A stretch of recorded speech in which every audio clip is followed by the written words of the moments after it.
Odell Barnes. 22.5. I guess, you know. What part of Colorado is that? That's my offer straight to y'all. Odell Barnes has gotten rich selling houses, lots and lots of houses, nearly all of them houses in foreclosure. 7,500. A lot has happened since we first met Barnes last year, the man some call the foreclosure king. He was buying foreclosed properties in bulk from banks and selling them at big profit to investors from his front porch in South Carolina with his cell phone. All right, thank you. Bye.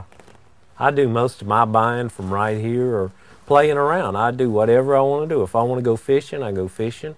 As long as I have a cell phone and a computer, I'm happy. If I don't catch this, they're going to keep doing it. Hello? But now the business has gotten too frenetic for that. Uh-oh. Might as well get it. They're just going to call back. Odell Barnes. When we caught up with him last week, his phone was still ringing off the hook, but he was off his front porch and sitting on the porch of this fire-damaged house in Detroit.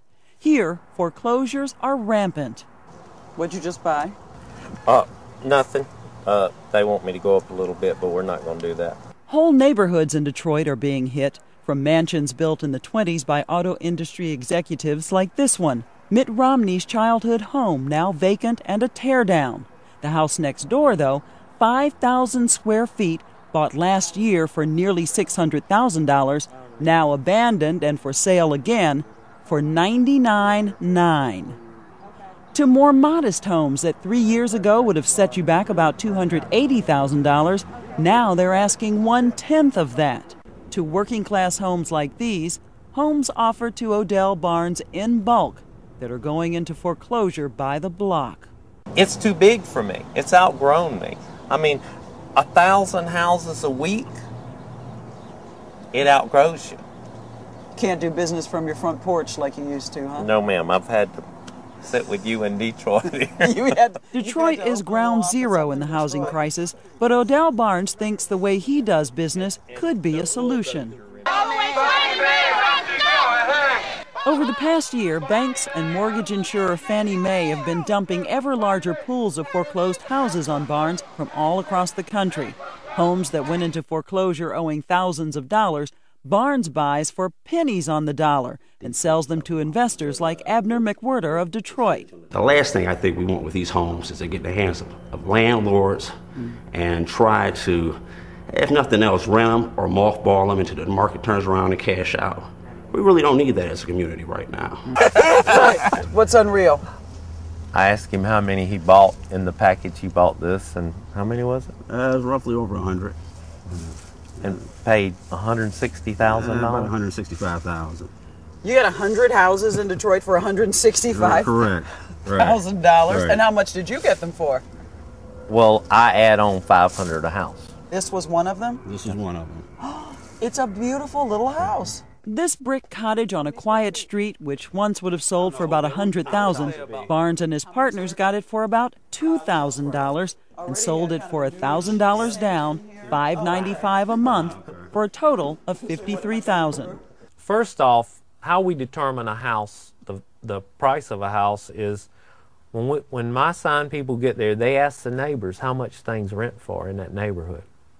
So if the rent in that neighborhood is $400 a month, our house payment would normally be $275.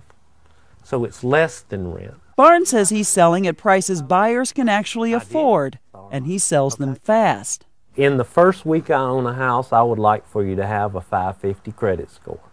The second week I own a house, if you got a job, I'll sell it to you. The third week I own a house, if you're breathing, I'll sell it to you. Because I want it moved. I want somebody in that house. Nadine Miller, a divorced single mother, overcame a lot of skepticism to buy this 3-bed bungalow. $500 down, $295 a month. No catch. No catch. Really. And it's your house. It's not rent. Not rent. Now she's a believer and has talked other friends into buying as well. Wow. Since a referral under the Odell Barnes method entitles you to a free month's mortgage, Nadine doesn't owe another payment till next November. No, when I got it, a pit bull was living here. It was an eyesore on the block. As you can see, the rest of the neighbors' houses are pretty kept up, so this was an eyesore for the block. So once I took it over, I made it comparable, or if not better looking. Exterior-wise and interior-wise, I got a lot of compliment. Barnes wonders why, if he can do it, the banks and Fannie Mae can't do the same thing.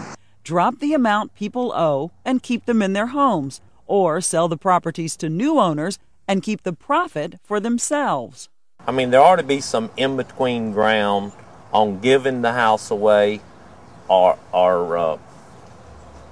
renegotiate with the people. Of course, I don't know if Fannie Mae can do that. Our business model is really to finance homes. We're not a real estate investor, or we're not a property manager. Stacy Stewart of Fannie Mae says by selling houses to people like Odell, they are keeping them occupied. It often makes more sense to sell them in a bulk sale process, again, to an investor or to a state government or to a nonprofit organization who can really take on those properties. Preserving Detroit's neighborhoods is what brought Abner McWhorter into the business. I could have easily bought these homes and flipped them to investors and made good money. But I think by doing it the way we're doing it, we're making a great social impact. And is that what's more important to you? I want to make money too, but I also want to feel good when I go to bed at night. And I think I do that with this particular model that we have.